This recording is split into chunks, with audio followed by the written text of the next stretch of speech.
buenas tardes y muy buenas noches a todos. Mi nombre es Laura Velandia y les doy la cordial bienvenida a este nuevo episodio de Voces de la Historia, un espacio en el que analizamos los acontecimientos que marcaron el rumbo de la historia y cuyo legado continúa también influyendo en el mundo actual.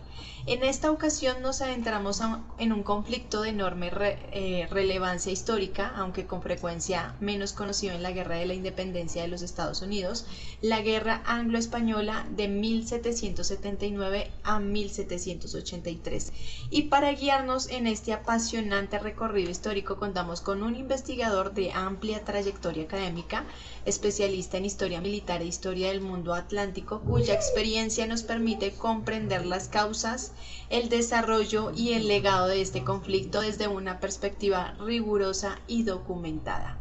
Voy a iniciar presentando a David de Caizal, que es historiador militar, director del área de seguridad y defensa de INISEC, director del grupo de investigación de CIA, el Centro Internacional de Investigación Avanzada en Seguridad y Defensa de INISEC, Membership in Support of the AUSA, Asociación de los Estados Unidos, miembro asesor de la sección de Derecho Militar y Seguridad de ICAM, el Ilustre Colegio de Abogados de Madrid. También es miembro del grupo de investigación de INISEC, The University and Agency Partnership Program, proyecto universitario para la difusión de la cultura de la defensa de Estados Unidos y miembro de la Asociación de Historiadores de Cataluña.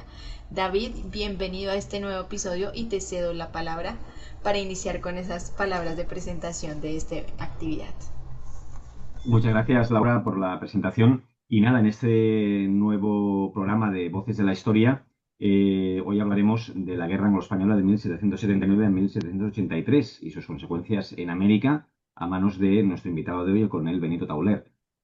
Para hacer una breve introducción histórica, lo que nos va a hablar con más detalle y más contextualización, recordemos que la Guerra Anglo-Española va a constituir uno de esos episodios más relevantes del complejo escenario geopolítico del siglo XVIII, aunque frecuentemente se estudia como, digamos, un conflicto secundario dentro de la guerra de independencia de Estados Unidos, su alcance va a ser mucho más amplio, pues va a formar parte de esa confrontación internacional que va a enfrentar a las principales potencias europeas por el control, digamos, de diversos territorios, rutas comerciales y también los espacios de influencia en ambos lados del Atlántico, ¿no?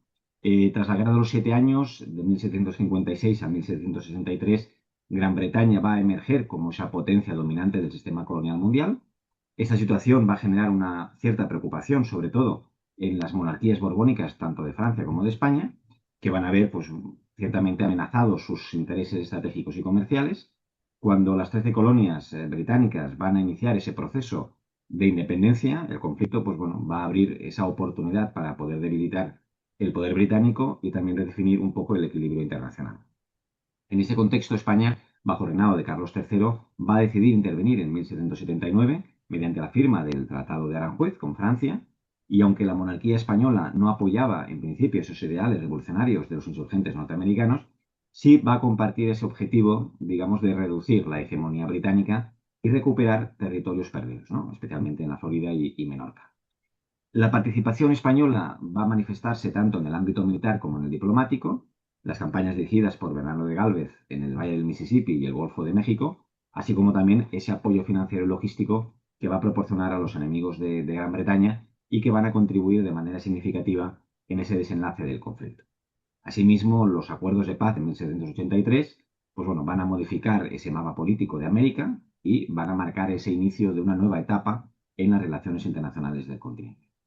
Y para ir finalizando con esta introducción histórico-militar de este nuevo programa de Voces de la Historia, recordemos que el análisis de esta guerra nos va a permitir comprender no solo esa dimensión global de la independencia estadounidense, sino también el papel desempeñado por la monarquía hispánica en esa configuración del mundo atlántico a finales del siglo XVIII. A través de esta conferencia examinaremos esas causas, el desarrollo y las consecuencias de la guerra anglo-española, prestando especial atención a ese impacto político, territorial y estratégico de América. Y sin más dilación, te cedo la palabra para que nos presentes al invitado de hoy. Muchas gracias, Laura. Muchas gracias, David. Excelente presentación para este inicio del episodio. Para guiarnos también en este apasionante recorrido, contamos con la participación de un invitado excepcional. Nos acompaña el coronel Benito Tabler Cid, nuestro ponente es del Ejército de la Tierra Español, con una amplia trayectoria de mando del Estado Mayor. Actualmente desempeña sus funciones en el Instituto de Historia y Cultura Militar, donde desarrolla labores de investigación y estudios históricos. Ha participado en diferentes misiones internacionales en Bosnia, el Kosovo, y cuenta con una sólida experiencia en historia militar, estrategia y operaciones, además de haber sido distinguido con numerosas condecoraciones por su servicio. Bienvenido, coronel, y te cedo la palabra para que puedas iniciar con tu presentación. Muchas gracias por vuestra amable presentación, Laura, David. Es para mí un placer nuevamente estar en este programa de Voces de la Historia y pues como vamos ya a adentrarnos en el tema de hoy, la Guerra Anglo-Española de 1779 a 1783. Como se ve en la imagen, de lo que me gustaría compartir con todos ustedes en estos aproximadamente 50 próximos minutos, vamos a hablar de un conflicto casi mundial, de un conflicto global, un conflicto que se va a superponer con la guerra de independencia de Estados Unidos, la Revolución Americana, como la llaman allí, y va a tener mucho que ver en la formación de los Estados Unidos, que como ustedes saben, estamos celebrando su 250 aniversario. Ya vamos a ver qué puntos vamos a tratar. No se preocupen, aunque estamos en historia, no nos vamos a ir a los romanos. Vamos a, como ha señalado David, vamos a iniciar la charla en la Guerra de los 7 Años, 1756-1763. Vamos a centrarnos prácticamente en 3 protagonistas. Por supuesto queda un cuarto, los continentales, pero los grandes protagonistas de esta ponencia son Gran Bretaña, Francia y España. Y además vamos a hacer un recorrido importante desde 1763 a 1779 en estos 3 estados, para irnos preparando a algo muy importante, que son las reformas, unas reformas que van a cambiar sobre todo la España de Carlos III, esa monarquía católica. Bajando, nos centraremos en los protagonistas del teatro, los reales ejércitos, sobre todo el Ejército de América, y la Real Armada. Me gustaría volver a repetirlo, reales ejércitos en plural, Real Armada en particular. Luego veremos el motivo. Hemos dicho que es un conflicto global, pero aún así vamos a focalizarnos más en una porción, un espacio americano que luego definiremos y veremos cómo es en la Luisiana, en el Golfo de México, en el seno del Golfo de México, como se decía en ese momento, en Guatemala, una Guatemala mucho más extendida de la Guatemala actual. Veremos que es un proceso largo, que en ese proceso largo España tiene que tomar, la monarquía católica, si ustedes quieren mejor, tiene que tomar una serie de actividades y va a realizar una ayuda encubierta, va a haber una declaración de guerra a la Gran Bretaña y va a ser una guerra resolutiva y por tanto ofensiva. Veremos los escenarios y las acciones iniciales, 1779, luego la fase resolutiva, que prácticamente termina con Yorktown, y luego paz y conclusiones. Y ya sin más, vamos a iniciar. El siglo XVIII cambia en relación al siglo XVII, la hegemonía mundial ha cambiado, ya España no es la potencia hegemónica y lo que importa realmente son las vías comerciales. Hay, digamos que 3 grandes potencias, Gran Bretaña, que siempre será adversario en este periodo de España. Luego hay un aliado de España, un aliado con sus intereses, tocaremos mucho esa palabra, intereses, aliado, que es Francia. El gran juego se va a verificar en ese océano Atlántico, en esos 5.000 kilómetros y sobre todo en el triángulo pues, Caribe, la zona de las costas de Senegal y, como no, la zona de las costas europeas, peninsulares, el Reino Unido y Francia. El que domine esas rutas dominará el comercio, y el que domina el comercio dominará el mundo. Hemos dicho que efectivamente el siglo XVIII lo podemos definir desde un punto de vista de política, de geoestrategia, de la monarquía católica, como el siglo de las guerras con la Gran Bretaña. Es lo tradicional, lo que está en el acervo cultural. Véanlo como ustedes lo vean, y hablando de guerra, podemos decir que entre casi 34 años hay una declaración oficial de guerra entre las Cortes de Madrid y la Corte de Londres.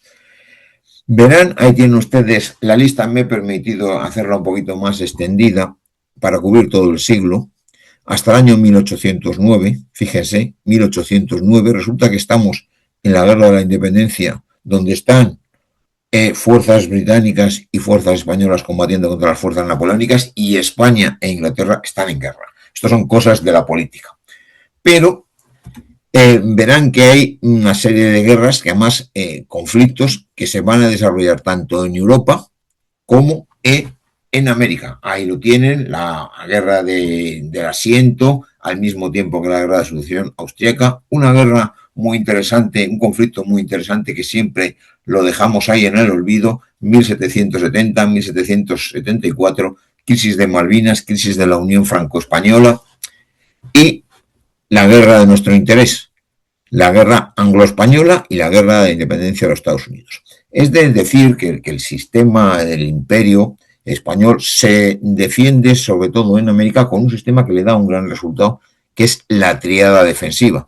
El adversario, el británico, es un adversario muy duro, muy tenaz, cuesta mucho vencerlo, pero esa triada defensiva basada en la Real Armada, los reales ejércitos y en las fortificaciones va a conseguir resultados muy importantes. Creo que todos tenemos en la cabeza Cartagena de Indias, pero hay muchos más, pero también llegará un momento en que se desgaste, que será, como veremos más adelante, en La Habana. Aquí tienen ustedes la Guerra de los 7 años, solamente una visión. Todos tenemos esa visión de Gran Bretaña-Francia, hay que completarla.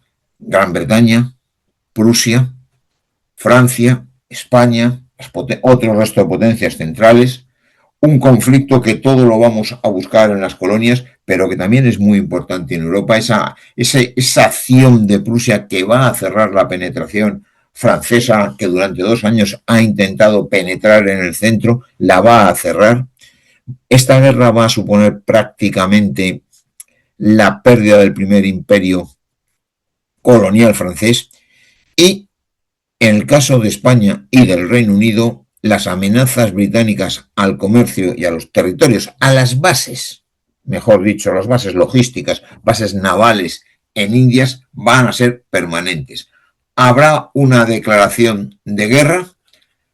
En esta guerra será la Gran Bretaña la que declare la guerra a España, el 4 de 1762, y el esfuerzo principal de España será un esfuerzo terrestre, que será la invasión de Portugal. Pero España entra tarde, mal en la guerra, empujada por un tercer pacto de familia entre un Carlos III prácticamente recién llegado al trono de Madrid y un Luis XV sentado en el trono de Francia. ¿Qué es la Guerra de los 7 años para España? Pues si tuviera que definirla, es un cambio, es el final de un periodo, es el final de un periodo que va a coincidir con la pérdida de 2 ciudades, Manila y La Habana. Manila es muy importante, pero La Habana es una hecatombe para la mente de la monarquía católica. Mientras está perdiendo esas 2 ciudades, porque no se pierde nada más, hay importantes victorias, como las que se consigue Ceballos sobre los portugueses, aliados de los británicos, en toda la zona sur, la banda oriental y el Río Grande. El conflicto va a terminar con el Tratado de París. Se va a recuperar, gracias a ese Tratado de París de 1763, La Habana y Manila, a cambio de las Floridas. También, que se había recuperado por parte de Francia, se va a devolver al Reino Unido Menorca, y se va a percibir como compensación por parte de Francia la Luisiana, que ya hablaremos más adelante de ella. Pero lo importante de esta guerra en el plano geopolítico es la ruptura del equilibrio en América. Aquí tienen ese mapa de América, cómo queda ese mapa de América del Norte. Prácticamente Francia ha desaparecido, Canadá, Nueva Escocia, todo ha pasado a manos británicas. La parte de la monarquía española, ahí en ese color mostaza, ha aumentado con la Luisiana. Las Luisianas son prácticamente 4 veces el territorio peninsular, muy poco habitado, y tenemos las 13 colonias, que no son las únicas colonias que tenía el Reino Unido, porque tenía más, sobre todo tiene Jamaica. Y algo que al lado, no sé si ustedes lo podrán ver, este es un mapa británico, tiene las pequeñas Antillas, como se llaman en la parte española o parte latina, y las Islas del Azúcar, que son verdaderamente las partes importantes y más interesantes de ese imperio en América del Reino Unido. ¿Cómo quedan esas grandes potencias después de ese conflicto? Pues Gran Bretaña, como ha dicho anteriormente David de Caysal, se convierte en la primera potencia hegemónica. Ha superado las luchas con los Países Bajos en el inicio de las guerras mercantiles, es la gran potencia, ha vencido a Francia, pero esa victoria no es a coste cero, tiene un elevado coste. Tiene que aumentar tanto la Armada como el Ejército y hay un gran aumento fiscal para poder pagar esa administración colonial, esa Armada y ese Ejército. Y eso que únicamente va a hacerse cargo la corona de los territorios de América, porque todo lo que es India va a estar gobernado hasta la mitad del siglo XIX a través de la Compañía de Indias Orientales. Las 13 colonias, las señalo aquí, están habitadas por unos 200.000 europeos y 500.000 esclavos.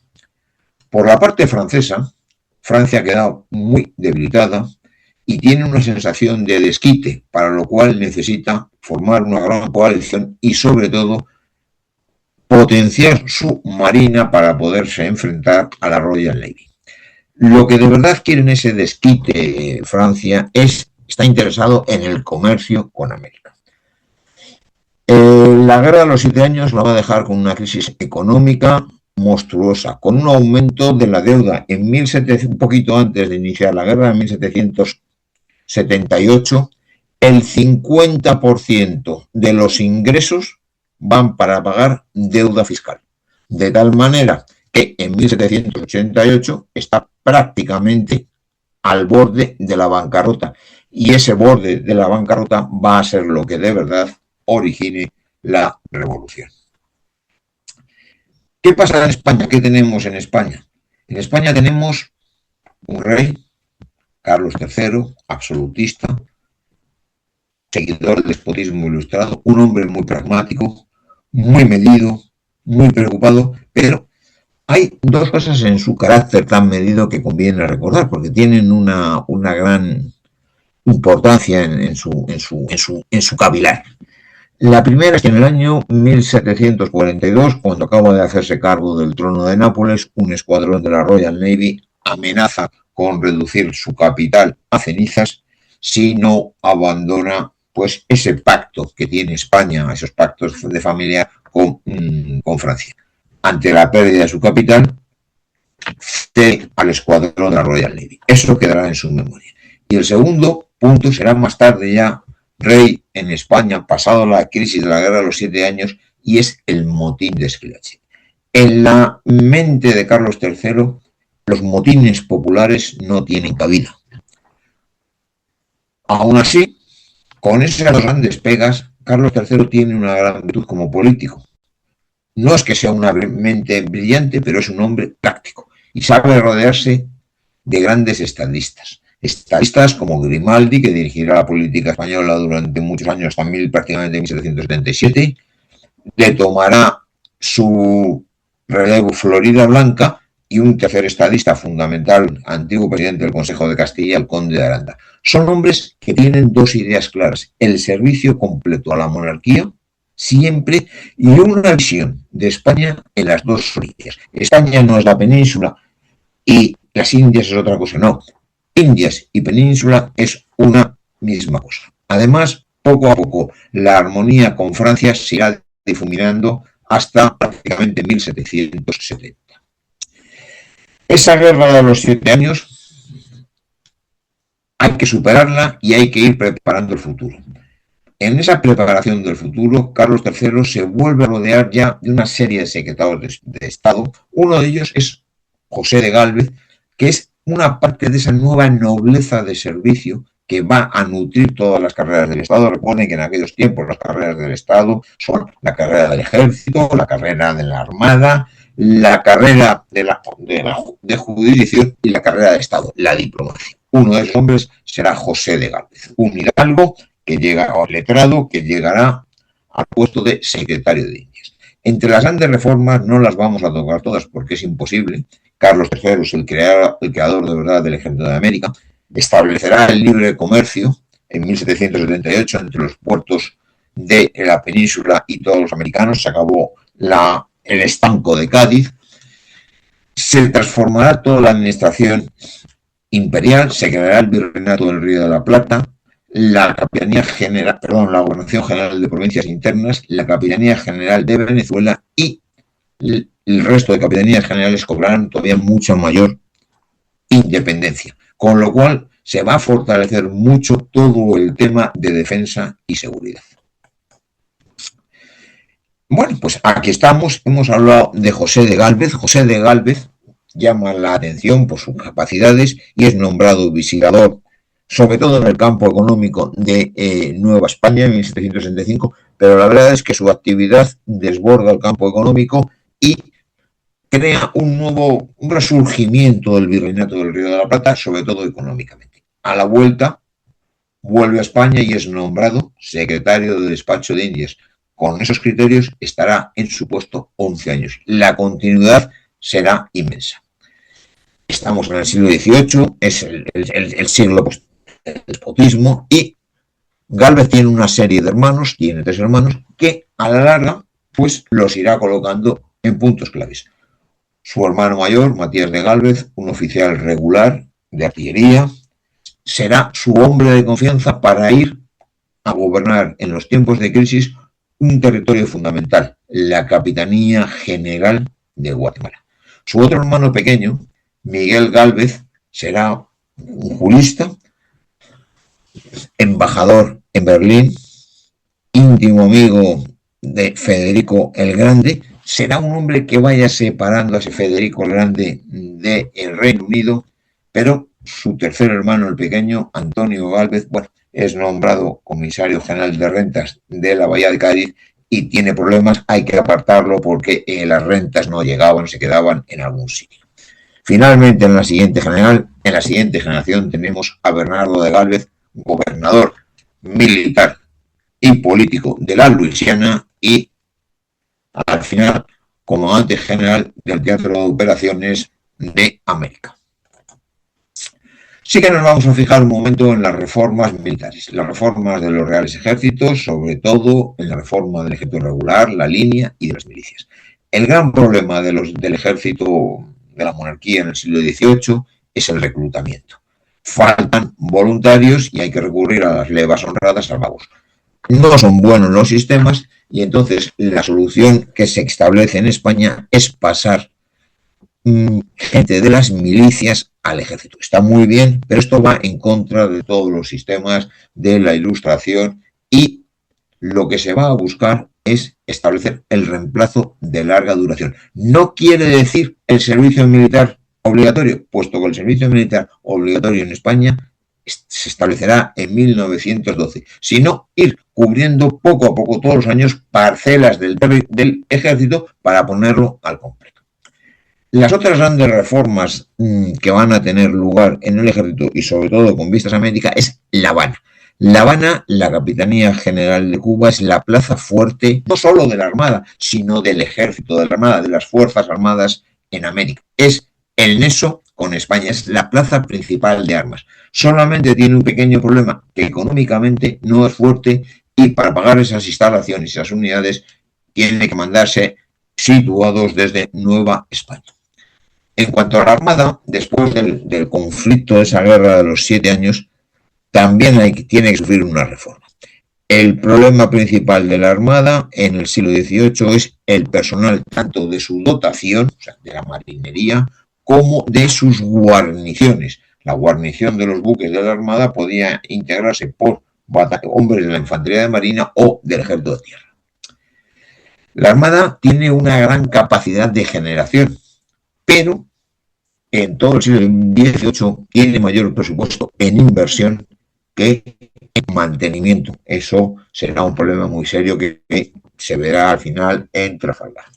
Podemos decir que después de 1763 el 40% de la Armada está dedicada a América, porque los barcos, si los tenemos en Cádiz, hay que alistarlos, hay que prepararlos y tienen que llegar una travesía de unos 55 días. Con lo cual, lo que se va a buscar también es preposicionar buques, no solo navíos, sino todo tipo de buques. En 1774 tenemos 3 departamentos, Cádiz, Ferrol y Cartagena, y operativamente la Armada, la Real Armada, se maneja desde Cádiz. En Indias hay 9 apostaderos, por supuesto, 4 están orientados al punto culminante, a Caribe, México, son La Habana, Veracruz, Cartagena de Indias y Puerto Cabello. Tenemos 1 en el sur, Montevideo, y 4 en el Pacífico, El Callao, Valparaíso, Manila y San Blas. San Blas, sobre todo, tema galeón de Manila. Muy importante, las Indias son caras, son muy ricas, pero también son caras. Para que se hagan una idea, el coste medio anual de defensa en estos años de llegada de Carlos III, 13 millones y medio de pesos españoles. Con la reforma que se va a producir tras la caída de La Habana, de Cuba, la reforma de 1763, ¿qué es lo que se pretende con el ejército y la armada en América? Pues que seamos capaces de hacer una defensa total a una acción exterior, a un Estado, a una fuerza tanto naval como terrestre que amenazca alguna parte esencial, por supuesto atendiendo al orden público, a las sublevaciones y demás. Lo que se trata es de que los virreinatos sean mandos operativos. Se va a realizar sobre todo el esfuerzo principal en crear una milicia reglada, incrustando unidades ya que tengan una base de profesionales, unos pies, unas plantillas que serán de 43 peninsulares en cada batallón de infantería y 14 en cada escuadrón. De tal manera que eso que va a ocurrir, pues que poco a poco ese ejército de América se va a ir transformando, se va a criollizar, como se dice, y las castas, los morenos y pardos, cada vez van a tener más importancia. Pero eso, por contra, va a unir al personal con más de lo que está con la corona y también va a dar que el ejército no sea unas fuerzas de ocupación. Vamos al escenario americano. Les decía que es un conflicto global. ¿Y qué es el escenario americano? Pues es que este escenario americano, porque esto es una guerra conjunta, va desde Brest hasta Acapulco y desde Alaska a la Tierra del Fuego, del Mississippi al Potomac, sin poder olvidar los Apalaches. Es un todo. La acción terrestre y la acción naval es continua y permanente, como veremos ahí. Me gustaría destacar 2 puntos en este escenario, lo tienen ustedes marcado.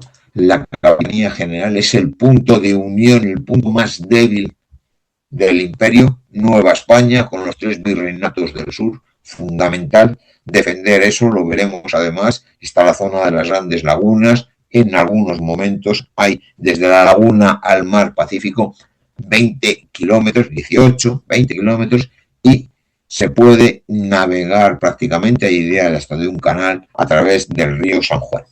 Luego se transformará eso posteriormente en el canal de Panamá. El segundo punto importante en este escenario es Jamaica. Jamaica es la perla del Imperio Británico en las Indias, situada dentro del Caribe tiene una importancia fundamental, además es muy rica y está muy defendida por parte británica. Seguimos con esa Jamaica, fíjense bien dónde está. Está en posesión británica oficialmente desde 1670, realmente desde 1655, y desde ahí, como se decía en la época, no se puede ofender no solamente a todos los puertos de costa firme, sino, lo que es importantísimo, a la Capitanía General de Guatemala. Aquí tienen esa zona de las grandes lagunas y aquí tienen todo lo que es la costa de los Mosquitos, donde había asentamientos y leones. Les marco aquí la derrota,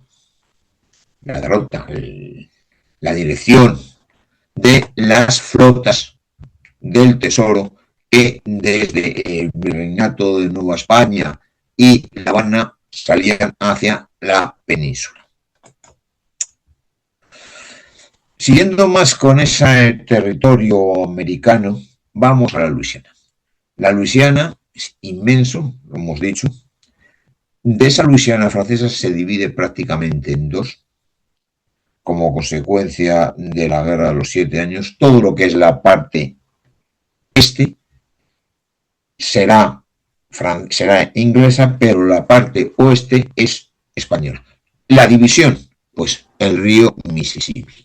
Lo que les decía a ustedes anteriormente. Solamente hay un punto al este del Mississippi que es territorio español, que es Nueva Orleans. La Luisiana la podemos considerar como una antemuralla de Nueva España, parte ya de las Provincias Unidas. Es también la mayor vía comercial a través del Mississippi de Norteamérica. Está muy poco poblada. La llegada al seno de la monarquía española no fue fácil con el primer gobernador. Hubo que consolidarla. ¿Cómo se consolidó? Pues modificando totalmente la legislación, adaptándola a las leyes españolas. Mayor problema que tenía es que casi no había población, había que atraer a esa población. ¿Cómo se atrajo a esa población? Pues la población de los esclavos de color, pues a base de cambiarles el derecho de coartación, derecho de tiempo libre para comprar su libertad. Por supuesto, se acabó con que los indios pudieran ser esclavos. Los que eran esclavos se les dio las facilidades para comprar su libertad. Se buscó poblar y reforzar, transformar las unidades, el fijo de Luisiana, con tropa casada, soldados casados. Es la primera vez que se hace en los reales ejércitos. ¿Para qué? Para implantar ese concepto de soldado colono. Y con Gálvez se admitió en el territorio de colonos europeos que ya no solamente eran españoles o de las naciones de la monarquía. Ahí tienen ustedes la costa de los alemanes, todo sobre la base de un juramento de lealtad a su majestad.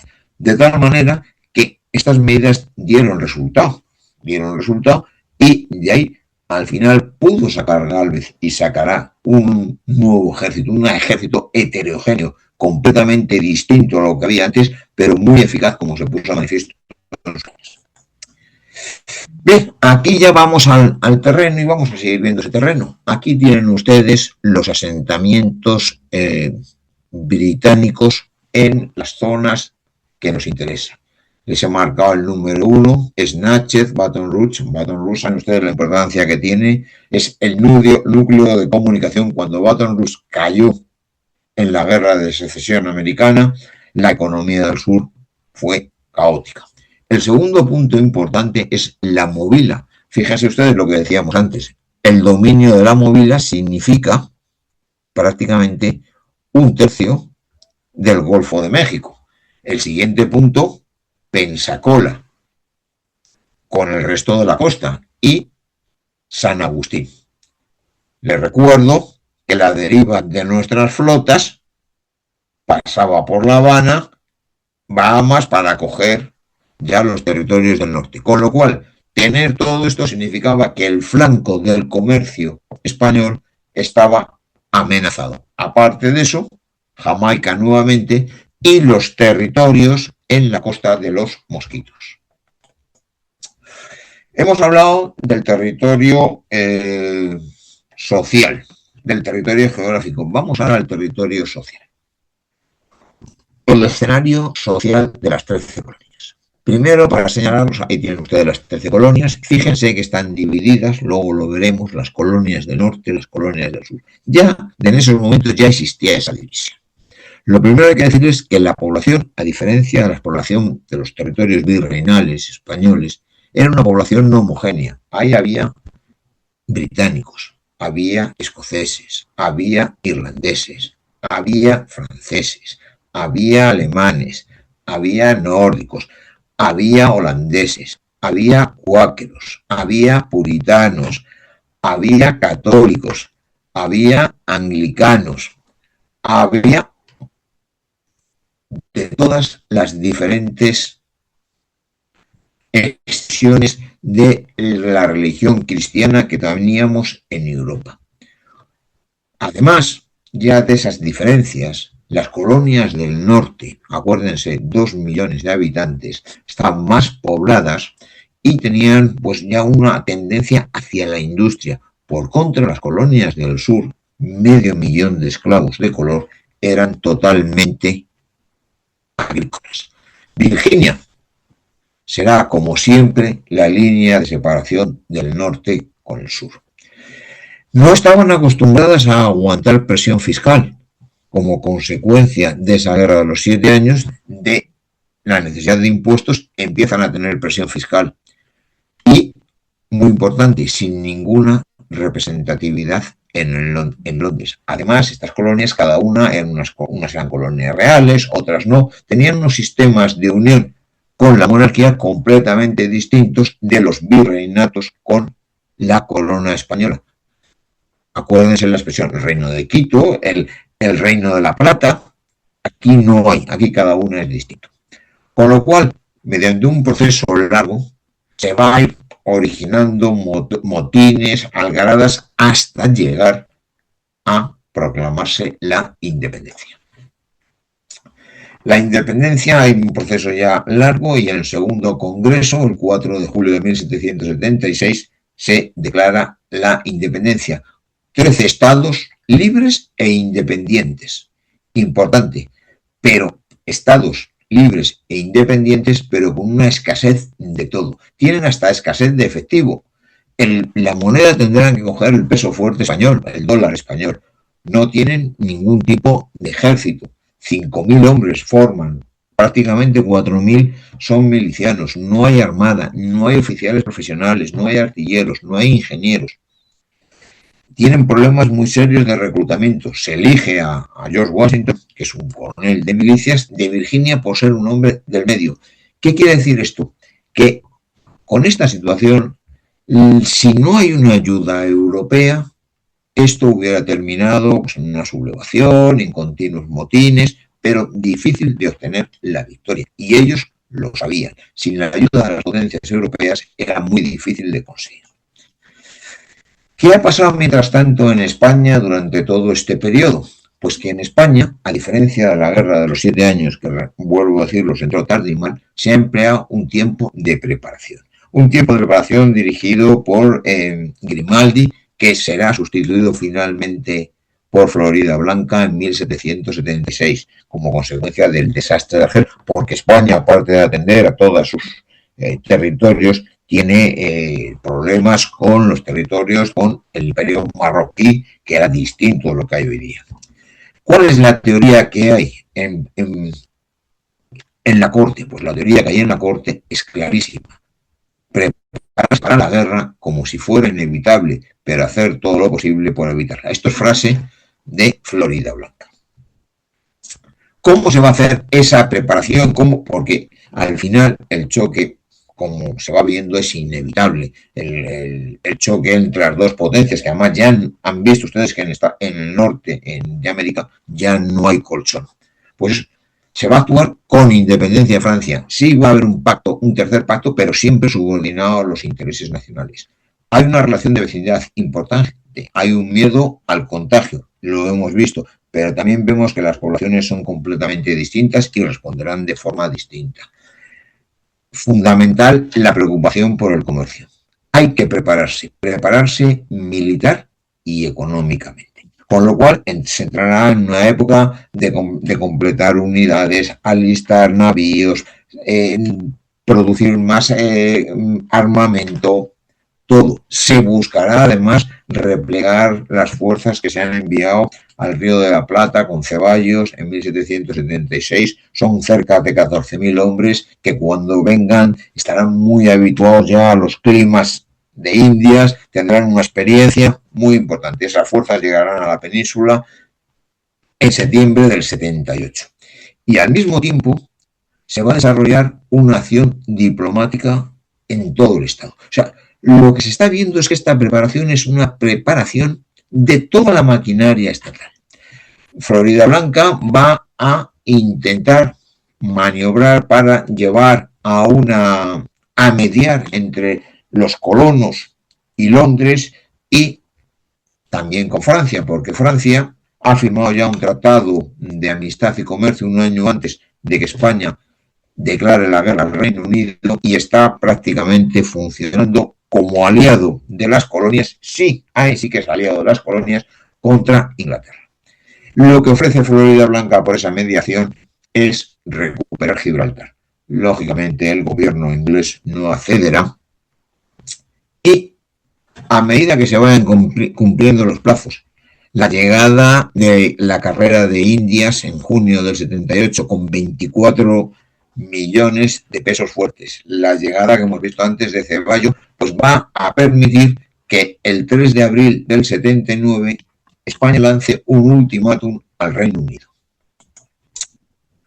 Otro aspecto muy importante de esta preparación es la guerra por la información. La guerra por la información que la llevarán siempre los dos protagonistas principales, Floridablanca y Aranda. Siempre con una sola cabeza en la Secretaría de Estado. Floridablanca jugará con la superintendencia de correos, habrá un gabinete negro, cifrado de mensajes, redes de espías, confidentes, oficiales militares, barcos espías, y desde París el conde de Aranda establecerá un canal europeo y americano, se coordinarán las capitales, se conoce perfectamente todo lo que se mueve en las bases, en los arsenales y en los centros logísticos de Irlanda. Algunos de estos oficiales que actúan en estas misiones de información llegarán a ser virreyes, caso de Gil de Lemos. Pero hay más. Hay la ayuda encubierta española. Todas aquellas medidas, mientras se van tomando medidas, se va ayudando. ¿Cómo se va haciendo esa ayuda? Esa ayuda es mucho más que dinero, porque el gran objetivo que hay es debilitar al Reino Unido. Ese es el interés de la monarquía española. El interés no es la independencia de las colonias de unos vasallos contra su rey, sino es debilitar al Reino Unido. Esa ayuda se realizará mediante compañías nacionales y extranjeras. Serán préstamos, pero será sobre todo una cosa muy importante. Después de la guerra de los 7 años, la voz era Inglaterra paga. Francia no podía pagar, pero España sí, con lo cual los préstamos y la confianza que da España es tremenda. Va a permitir que Francia pueda seguir prestando dinero. Esta ayuda se puede definir, porque alguno me preguntará cuánto es, dificilísimo de cuantificar. Les he puesto ahí abajo una cifra ya actualizada, en fin, con los cambios actuales de la moneda, pero quédense con 2 palabras. Es impagada e impagable.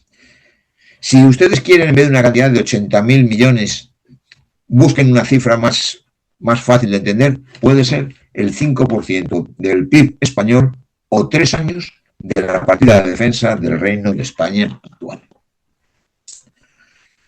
Aparte, será suministro de armamento, negación del uso del Mississippi, permitir el contrabando americano rebelde y no el británico. Todo esto desde acciones desde Luisiana. Se construirá hasta una escuadra para asegurar el Mississippi. O sea, es una ayuda monstruosa, impagable e impagada.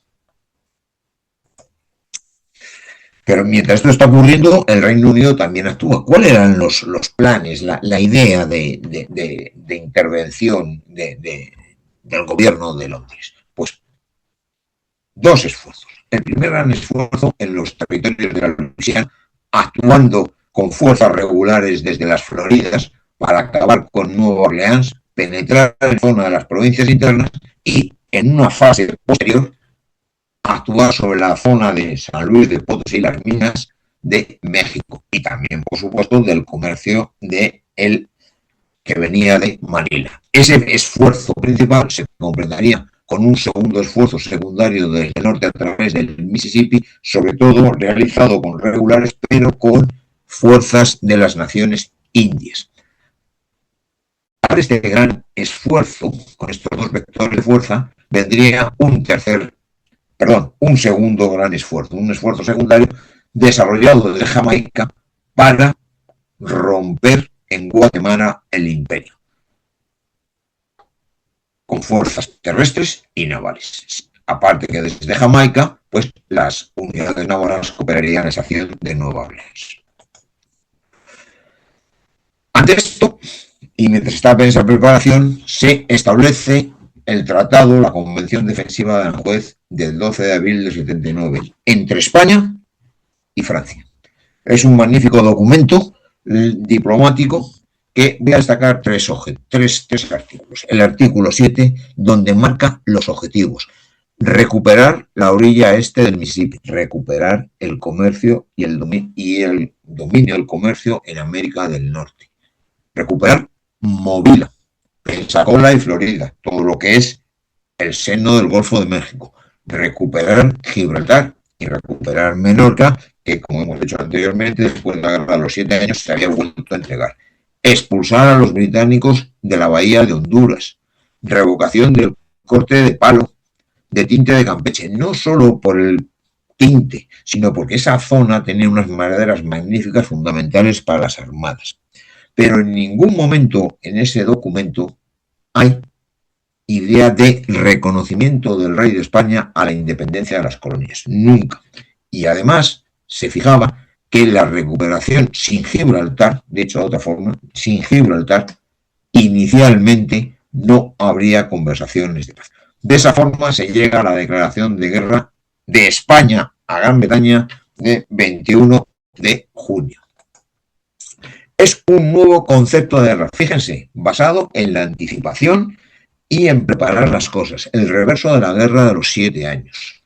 Ya en mayo se da orden de Madrid de ir a las autoridades americanas de irse preparando. Julio y agosto ya los grupos de los escuadrones navales, las unidades terrestres empiezan a funcionar y se ve claramente en la orden, primera orden ofensiva al capitán general de Cuba dada desde Madrid.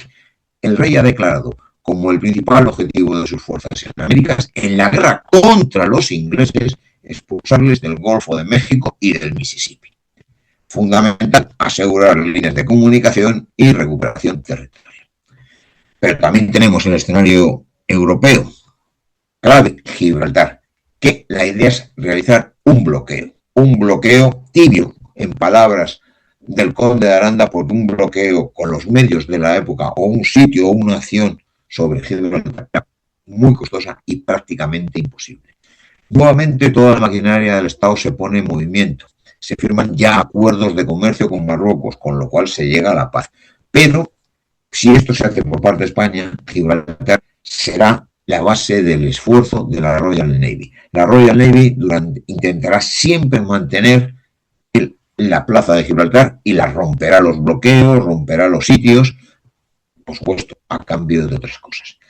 De tal manera que al final, en el teatro europeo, en abril se lleva el esfuerzo a Menorca. Realmente el sitio de Gibraltar era imposible sin acción interior. 3 comandantes en América: Bernardo de Gálvez en la zona de Florida, Fernández de Córdoba en rutas de comunicación y Matías de Gálvez en Guatemala. Vamos con la Armada. La campaña inicial de 1779, la escuadra combinada bajo mando francés con 68 navíos consigue, mediante una acción ofensiva, la iniciativa y prácticamente cierra a la Home Fleet, perdón por la falta, la flota más importante británica, la cierra en los puertos del canal.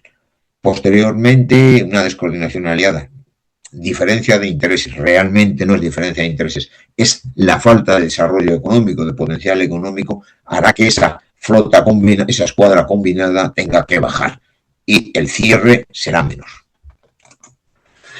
Por la parte terrestre empezarán las campañas de Bernardo de Gálvez, la campaña de 1779 para asegurar el Mississippi, cortar el empuje británico, la conquista de Natchez, Monmouth y Baton Rouge, apoyo a los continentales. Un año después, prácticamente, bueno, un año después, unos meses después, la conquista de Mobile. Fíjense, en este mapa nos vamos a detener un momento. Aquí tienen la primera campaña de Bernardo de Gálvez. Es una campaña corta, muy corta, de agosto a octubre del 79, pero tiene una trascendencia importantísima. Todo el Mississippi queda exterior. Con lo cual, el flujo comercial continental español se va a poder desarrollar y los británicos ya no podrán ejercer esa fuerza sobre el sur. Me gustaría llamar la atención a la segunda parte, aunque ya la veremos más adelante. Mobile. Fíjense lo metida que está en el interior. Y Pensacola, metida en el interior. Son posiciones de difícil apoyo desde el exterior, que va a obligar a que las operaciones navales sean complicadas. La conquista de Mobile se sigue haciendo por ese ejército que hemos señalado, es un ejército totalmente heterogéneo, con morenos, con franceses, con alemanes, con milicianos, porque las primeras unidades regulares, aparte del fijo, le van a llegar después de la conquista de Mobile a Bernardo de Gálvez. Hay una cosa importante que hay que destacar. En la zona del Golfo de México, debido al clima, a los huracanes, de diciembre a junio es imposible operar, con lo cual ese es uno de los motivos que la interrupción de la campaña de Mississippi a la de Mobile. El segundo motivo es que Gálvez no tenía recursos y necesitaba que desde la Plaza Fuerte, desde La Habana, se le reforzara. Eso costó, porque hay una serie de tiempo, hay una serie de diferencias entre la forma de ver las cosas desde La Habana a las de Bernardo de Gálvez. Conquista la Mobile, pero tiene que posponer la acción de Pensacola porque no tiene recursos. Mientras esto está sucediendo en la zona de la Florida, en la zona de Guatemala, de la misma forma, Matías de Gálvez, con un ejército heterogéneo también de unos 15.000 hombres, que tiene que dejar muchísimos en las guarniciones, con lo cual puede operar con unos 3.000 o 4.000 hombres en columnas móviles, se lanza ofensivamente sobre el Yucatán. Al mismo tiempo, recuerden, Jamaica va a lanzar sus operaciones.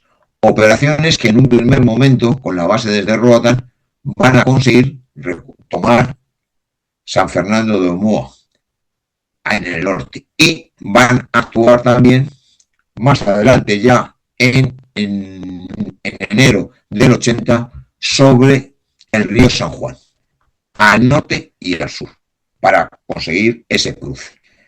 Matías de Gálvez, el padre, reacciona, recupera rápidamente Omoa, cierra la penetración, aunque pierde parte del río, pero en San Carlos cierra la penetración, establece un fuerte, crea unas unidades y, cerradas las penetraciones, va a proceder a la recuperación de todo este territorio sobre esas columnas que hemos señalado, columnas de búsqueda, destrucción y recuperación.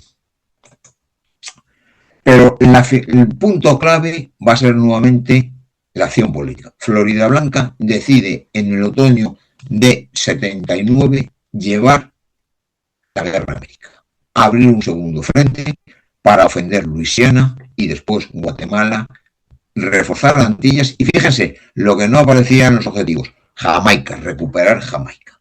Para ello va a organizar un gran convoy, un convoy con 12 navíos, 2 fragatas, 8.000 hombres en las dotaciones, 7 corsarios, 100 patentes de corso y un ejército expedicionario con una capacidad de ofensiva monstruosa. Llevará 2 trenes de artillería, uno para ofender plazas con piezas fuertes y otro para acompañamiento, aparte de 11.000 infantes en 6 regimientos y un batallón de infantería ligera, que llegará a La Habana en agosto y cambiará totalmente la faz del combate. Aquí se ve una cosa: Gibraltar era muy importante, pero no era la llave de la estrategia de la guerra. Mientras esto está ocurriendo, además la Armada va a iniciar la guerra de los convoyes. La Royal Navy, sobre todo, y la Marina Mercante no estaban acostumbrados, eran la reina de los mares, podemos decirlo, no estaban acostumbrados a convoyar, cosa que la Real Armada sí que estaba. De tal manera que esta guerra de los convoyes, primero se ganará con ese magnífico convoy de Solano que llevará todas las fuerzas que hemos visto anteriormente, y sobre todo con el ataque a 2 convoyes el 9 de agosto, que se capturan 56 velas, incluidas 3 fragatas de combate, que supondrá para la bolsa de Londres una caída inmensa. Se conseguirá el apoyo terrestre y el aislamiento en América. Pero hay más frentes. ¿Se acuerdan ustedes que hablábamos de ese frente en el norte de la Luisiana? Pues ahí se consigue la defensa, parar ese ataque, con la defensa de San Luis por Fernando de Leiva y la defensa de San Carlos, con solamente unos 300 hombres, 30 regulares y unos 290 milicianos, se parará. Con lo cual se conseguirá el dominio de la parte alta del Mississippi y de todo lo que es la Luisiana del norte. Pero hay más. Hay otra acción muy interesante que es el raid, la toma del fuerte San José, justo al sur de la zona de los Grandes Lagos. En mitad del invierno del 81 se realiza una acción ofensiva para ocupar ese fuerte. Son 1.000 kilómetros en el peor invierno de canadiense para ocupar ese fuerte. Objetivo, pues todos ustedes conocen aquella célebre película del bombardero americano en 1941 sobre Tokio. ¿Para qué? Para demostrar la capacidad ofensiva y resolución de las fuerzas españolas. Se golpeará ofensivamente donde se quiera. Con lo cual, eso es, si no tácticamente, sí estratégicamente, una victoria decisiva. Una figura clave en todo este desarrollo es Francisco de Saavedra. Francisco de Saavedra es un doctor en filosofía, un oficial de los Reales Ejércitos, formado en la Real Escuela Militar de Ávila, igual que Bernardo de Gálvez, igual que otros muchos de estos oficiales que van a llevar el esfuerzo principal de estas campañas. Su misión, comisario regio, es el representante real en la zona. Su misión va a ser fundamental, superar esos egos, esas diferencias en las juntas. Va a aumentar la capacidad con Francia, va a asegurar el tránsito de la flota, del tesoro y sobre todo va a ser el conseguidor, el hombre capaz de poner dinero para las operaciones conjuntas combinadas que se van a realizar en el territorio americano. Es el estratega de la campaña.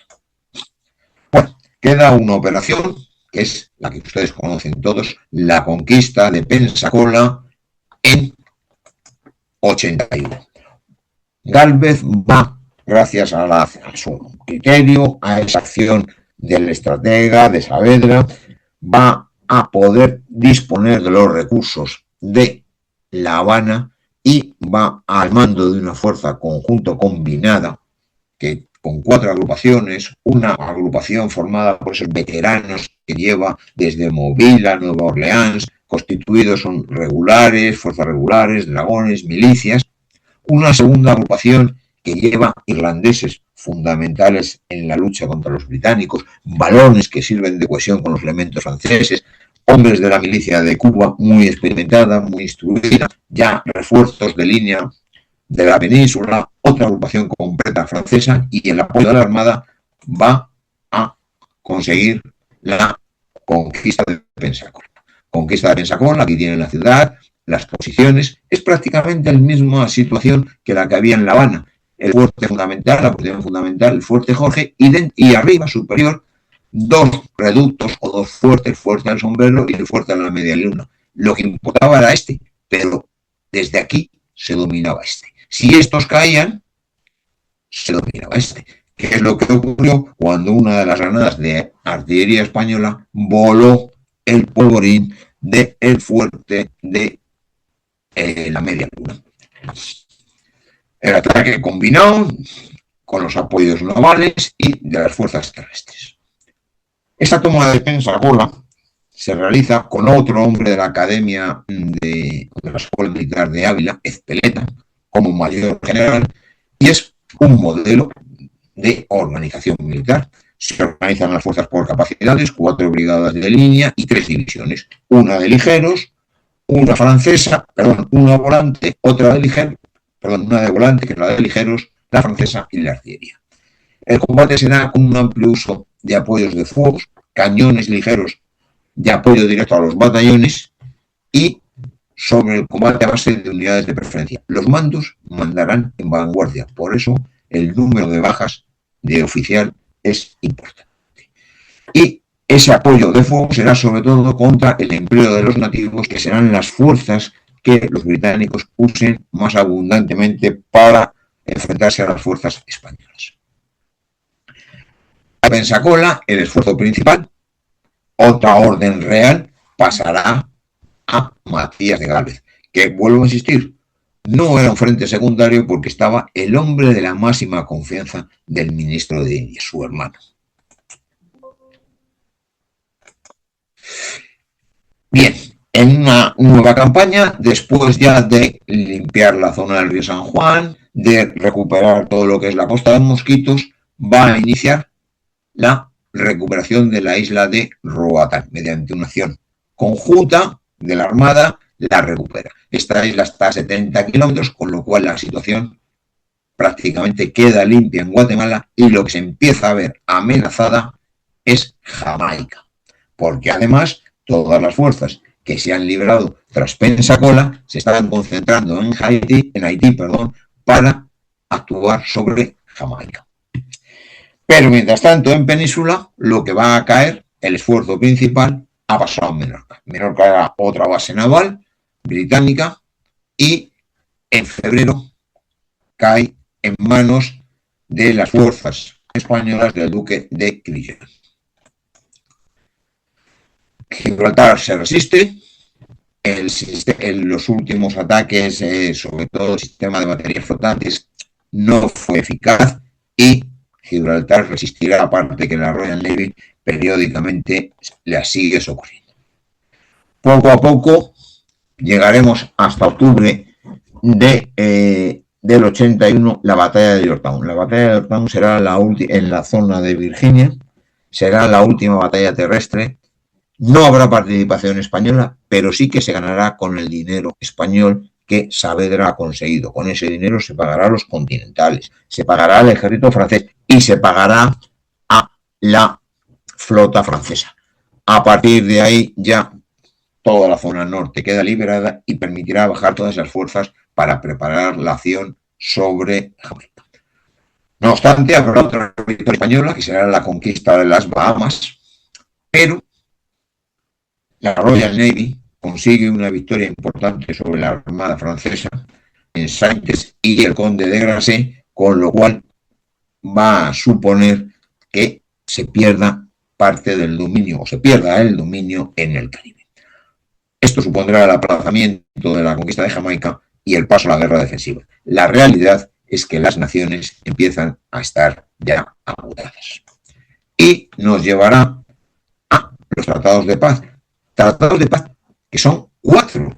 El primero es el Tratado de París, firmados el mismo día entre el Reino Unido y Estados Unidos para la independencia del Reino Unido. Y luego están los Tratados de Versalles, separados, Reino Unido con España separado y Reino Unido con Francia. En el Tratado de Versalles del Reino Unido y España supone la recuperación, la paz y la recuperación de Menorca, de la Florida Occidental, la costa de los Mosquitos, la Florida Occidental, Providencia las islas, que será la isla de Providencia, que será luego entregada a el Reino Unido y se firmará posteriormente, el 20 de mayo, la paz entre el Reino Unido y Países Bajos, que también había entrado en guerra. Las conclusiones. Las conclusiones, si ustedes me permiten, dos tipos de conclusiones. Una, las de las que tienen que ver con la independencia de los Estados Unidos, porque, insisto, la guerra, como se ha visto, era contra el británico, no para la independencia de los Estados Unidos. Pero la declaración de guerra de la monarquía católica a Gran Bretaña distrajo recursos, como se ha visto, del reino de la Gran Bretaña que no pudo emplear en sofocar la rebelión. Se llevó la guerra a América, con lo cual, esto, como han visto, alivió toda la presión. Hubo que mandar refuerzos a Florida, hubo que mandar refuerzos a Pensacola, y todo eso disminuyó la presión que se ejercía sobre las tropas continentales. La Royal Navy tuvo que fijarse en Gibraltar, tuvo que fijarse en el canal. Eso, juntamente con la ayuda económica, financiera y demás, fue esencial para la formación de los Estados Unidos. Por la parte española, en lo que es la guerra anglo-española, se recuperaron los territorios de Indias y Menorcas. No Gibraltar, fue el único que no. No se dominó todo el mar, pero se agotó a la Gran Bretaña. La Royal Navy tuvo que hacer un esfuerzo monstruoso. Perdió, si no recuerdo mal, 3 navíos más que la fuerza aliada. El Golfo de México volvió al dominio español, asegurando el comercio. Y quizás lo más importante, los virreinatos siguieron unidos a la corona española hasta la década de 1820. Esto se pudo conseguir porque se planificó un conflicto con una total unidad política, estratégica y operacional que permitió a las fuerzas diplomáticas, económicas y militares españolas la victoria total. Y con esto termino mi intervención. No sé si me he pasado algún minuto. Si es así, les ruego me disculpen, y si hay alguna posibilidad de tiempo para preguntas, quedo a su disposición. Muchísimas gracias, Coronel Benito, por esa valiosa participación y por compartir con nosotros tu conocimiento sobre este episodio. Tu aportación ha sido enriquecida, realmente un espacio que ha sido un verdadero placer contar con tu colaboración. Muchas gracias por tu tiempo y por ese compromiso también de ese excelente contenido que nos has brindado el día de hoy. Muchas gracias. Y si les parece bien, vamos a comenzar con algunas preguntas para profundizar aún más este tema con nuestra audiencia sobre este importante acontecimiento. Vamos con una primera, que es acerca de por qué España decidió entrar en guerra contra Gran Bretaña en 1779. Muchas gracias. Una pregunta que es el resumen de todo. España decidió, primero, España decide entrar en guerra con el Reino Unido, porque la situación era inevitable. O sea, el deterioro, la amenaza continua para el comercio, para la seguridad, era importante, y porque se veía claramente una posibilidad muy seria de disminuir, amenazar al Reino Unido. El segundo punto, ¿por qué en 1779? Porque en 1779 es cuando se van a dar todas las condiciones adecuadas. Tenemos el recurso económico. Recordemos aquella frase famosa de Napoleón: la guerra es dinero, dinero, dinero. Con la llegada de la flota de Indias se consigue eso. Segundo, aparte de eso, el flujo de recursos económicos del Virreinato Cuba podrá restablecerse en Indias. Se ha conseguido disponer de las unidades terrestres y navales adecuadas para poder desarrollar el esfuerzo militar. Además, hemos recuperado los 15.000 hombres que se han venido del Reino de la Plata, con lo cual todas las situaciones adecuadas para empezar la campaña están. Se ha conseguido mandar ese aviso a las autoridades en Indias de que se va a iniciar la guerra, y por otra parte la información que hay sobre las posibilidades o los sistemas y los recursos británicos es excelente. Ese es el motivo, sobre todo es disminuir, amenazar al Reino Unido. Esa es, como hemos puesto en una de las transparencias, creo que es la palabra clave, es simplemente ser capaces de disminuir, estoy buscándola para ponerla, pero ahora no la encuentro, perdónenme, es debilitar al Reino Unido. Y 1779 fue el momento adecuado. Muchísimas gracias, coronel. Excelente respuesta también para toda nuestra audiencia. David, ¿qué te parece si vamos con una siguiente pregunta? Sí, la siguiente pregunta dice lo siguiente. ¿Qué papel va a desempeñar España en el desarrollo de la Guerra de América? Pues el papel que va a desempeñar en la España en la Guerra de América es fundamental. Si no es por Francia y España, y en menor medida los Países Bajos, seguramente la rebelión no hubiera triunfado. Pero aparte de eso, ya centrándome en España, España estaba en un momento adecuado, tenía la disponibilidad económica, esa ayuda que tienen en pantalla ahora mismo, pues es monstruosa, es impagable e impagada. Es el poder que cuando Francia concede préstamos, detrás están los pesos españoles para asegurar que eso está respaldado. Es el dinero, es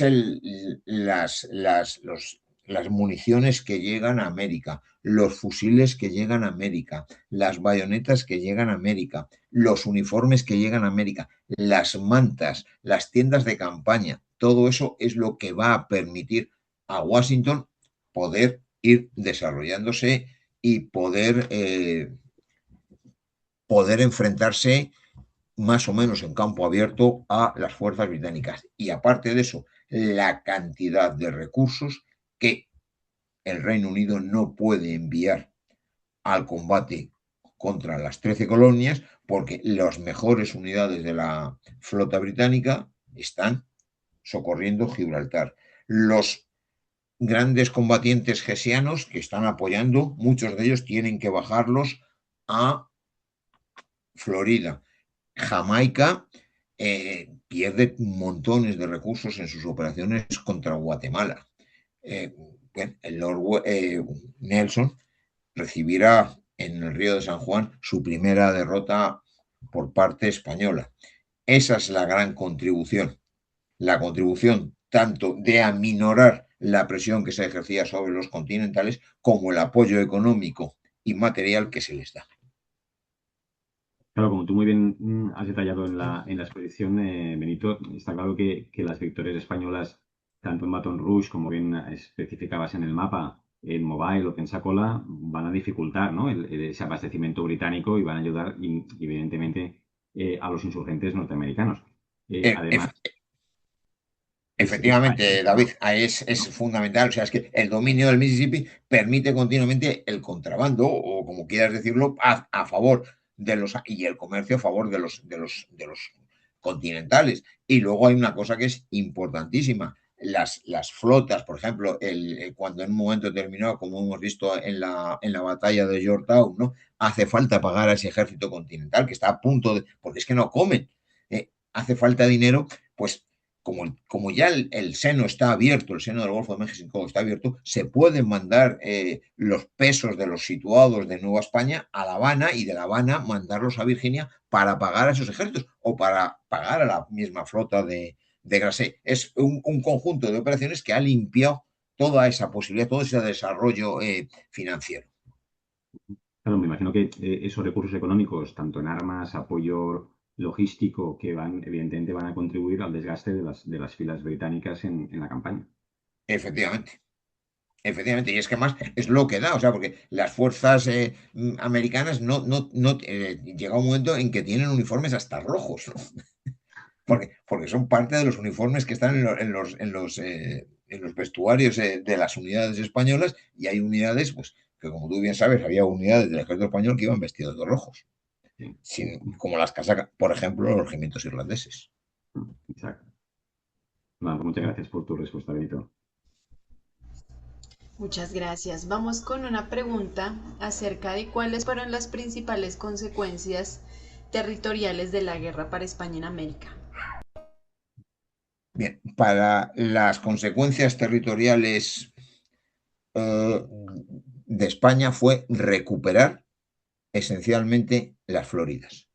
Las Floridas, que como hemos hablado anteriormente, significaba asegurarnos la derrota de retorno del comercio español. Eso es lo más importante, las dos Floridas. Aparte de eso, por supuesto, está la recuperación de los enclaves que había en toda la costa de los Mosquitos, que eso se barre, aunque luego vuelve a haber incursiones, pero todo ese terreno se recupera, que da una tranquilidad a todo el engarce de los territorios del norte con el sur, muy importante. Otro paso también importante es que realmente la Luisiana va a constituir una antemuralla ya hasta para las propias provincias internas del Virreinato de Nueva España. La llegada de los caudales va a ser mucho más fácil y no se pueda permitir que el galeón de Manila llegue sin ningún problema. Todo eso es importante territorialmente. Y luego, en el teatro europeo, si ustedes quieren decirlo, está la reconquista territorial de Menorca, que es un puerto importante, sobre todo es privar a la Real de una base fundamental, equidistante de Tolón, de Cartagena y de Sicilia y de la costa del norte de África, con capacidad para navíos de línea en número importante. Muchísimas gracias, coronel, y excelente respuesta también. Vamos con una pregunta final para continuar con nuestra programación de Voces de la Historia. David, tenemos una siguiente pregunta. Sí, la última dice lo siguiente: ¿cómo influyó la guerra anglo-española en el futuro de América? Pues creo que muchísimo, porque sinceramente la contribución indirecta a través de esta guerra permitió la independencia de los Estados Unidos de América. Eso es, creo que eso es la clave del tema. Eso para empezar. Luego sí que es cierto que hay, pero no creo que sea un motivo de hoy, y luego hay disensiones, las definiciones de los espacios, permitió, eso es muy importante, que no sé si lo hemos dicho, permitió esta guerra que los colonos, porque acorde con la legislación británica, no podían traspasar los Apalaches. Entonces las colonias, las 13 colonias, estaban encerradas. Esta guerra permitió el avance, la conquista del oeste, el avance hacia el oeste, que luego llegaría, que el Mississippi pudo ser una barrera, que va a dar origen a las conversaciones, a esa vecindad entre Estados Unidos y España, sí, pero es otro avance territorial muy importante. La propia situación de la Luisiana al final se va a revertir, se va a vender a Francia, Francia la va a vender, en fin, va a permitir otra nueva oleada de territorio a los Estados Unidos. Con lo cual, eso también cuenta en la definición del futuro territorio de los Estados Unidos. Claro, porque en cierta manera la guerra anglo-española, bueno, va a tener unos efectos mucho más allá de los acuerdos del año 83 y también Exactamente. esas consecuencias supongo que también van a ayudar a redefinir ese mapa político de América y demostrar cómo un conflicto internacional, pues evidentemente va a desencadenar cambios históricos a largo alcance, ¿no? Efectivamente, David, no, es las 13 colonias, los estados primarios, luego va la llegada de todos los estados que van hacia la zona de los grandes lagos, toda esa zona, el medio oeste-este, y luego todo lo que es la gran planicie. Y prácticamente eso va a definir los Estados Unidos, las grandes expansiones de los Estados Unidos, hasta que llegue luego ya el enfrentamiento de Estados Unidos posteriormente con México, que todo lo que son los territorios de Arizona, Texas, California, serán ocupados por Estados Unidos. O sea, al final, si no recuerdo mal, hablo de memoria, son 19 de los estados actuales y los más grandes territorialmente de los Estados Unidos estaban bajo la soberanía de la monarquía española y pasarán a los Estados Unidos en las 3 fases que hemos señalado anteriormente. Bien, pues muchas gracias, Benito, por tus respuestas y por la participación en el programa. Muchas gracias a vosotros. Muchas gracias, coronel, profesor David. Muchas gracias nuevamente por compartir con nosotros su conocimiento y experiencia. Ha sido un verdadero honor recorrer junto a ustedes este episodio tan significativo. A todos los que nos acompañan, gracias por estar aquí y formar parte de este nuevo episodio de Voces de la Historia. Les recordamos que pueden visitar nuestro sitio web, conocer más sobre los próximos eventos, conferencias y entregas de este ciclo internacional. Nos reencontramos muy pronto en un próximo episodio de Voces de la Historia. Hasta entonces y muchas gracias a todos. Gracias. Gracias.